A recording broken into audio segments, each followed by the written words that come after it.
नागपुर जिले के रामटेक में राज्य के मुख्यमंत्री एकनाथ शिंदे ने शिव संकल्प अभियान की शुरुआत की। इस दौरान उन्होंने आगामी चुनाव में राज्य में महायुति गठबंधन के बेहतर प्रदर्शन का दावा करते हुए प्रभु श्री राम के विरोधियों पर जमकर निशाना साधा। रामटेक के नेहरू मैदान में आयोजित इस शिव संकल्प अभियान में सांसद कृपाल तुमाने, पूर्व मंत्री दीपक सावंत, विधायक एडवोकेट आशीष जायसवाल सहित अन्य प्रमुख शिवसेना पदाधिकारी मुख्य रूप से उपस्थित थे।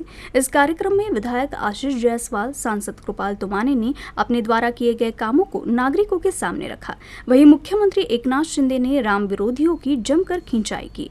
वहीं अप्रत्यक्ष रूप से उद्धव ठाकरे पर बाला साहेब ठाकरे के विचारों को तिलांजलि देने को लेकर भी निशाना साधा।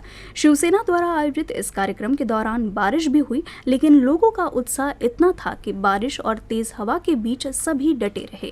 बाळासाहेबांचे विचार, त्यांची भूमिका घेऊन आपण पुढे जातोय।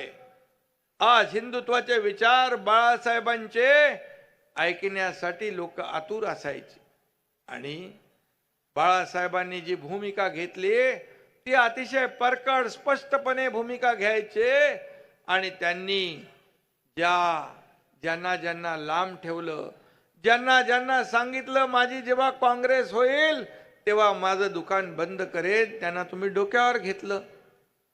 तुम्ही त्यांच्या मांडीला मांडी लावून बसू लागले आणि जे हिंदुत्वाच्या विरोधामध्ये जे लोक भूमिका घेतात त्यांच्या बरोबर आपण असंघाशी संघ केलात, सरकार स्थापन केलं आणि तेव्हाच खऱ्या अर्थाने बाळासाहेबांचे विचार आपण सोडले।